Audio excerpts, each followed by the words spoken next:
আসসালামু আলাইকুম সুপ্রিয় এই মতো আরেকটি ভিডিও নিয়ে হাজির হয়েছি চাঁদপুরের সেই বড় স্টেশনের চমৎকার একটা ভিউ। খুব সন্ধ্যাবেলা পানির গোলগুলো শব্দটা দেখার মতন এবং শব্দটা উপভোগ করার মতন একটি জায়গা রয়েছে চাঁদপুর বড় স্টেশন। পদ্মা মেঘনা ডাকাতি নদী মিলনস্থল একটা জায়গা হচ্ছে ইলিশে বাড়ি চাঁদপুর নামে সে চাঁদপুর রয়েছে এই মুহূর্তে।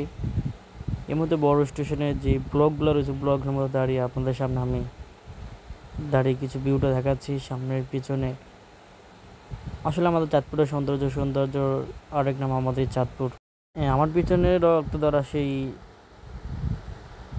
দেখা যাচ্ছে। তারপরে হচ্ছে কী করবো ভাবতেছি আর কি, রাত হয়ে গেছে অনেকটা, বা অনেকটা জার্নি করার মতন এই রাস্তাটা। প্রায় বৃষ্টি ছিল সারাদিন, তারপরও সেই টার্গেট ছিল যেতে যাব।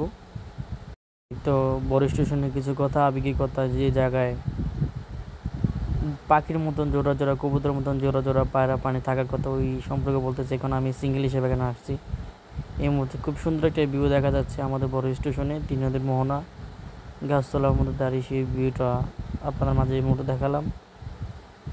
এর মধ্যে প্রবেশের পথটা কিন্তু অনেক সুন্দর ছিল।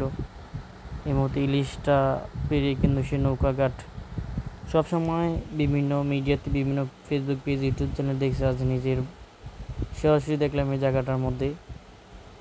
এর মধ্যে কিছুর মধ্যে বের হওয়ার সম্ভাবনা রয়েছে বেশি। আজ অনেকটা দূর, কিন্তু ক্লান্ত, পরিশ্রম একটু বেশি ছিল, কি করব আর। যখন কোথাও প্রথম অবস্থা যা হয় তখন অন্য একটা অনুভূতি।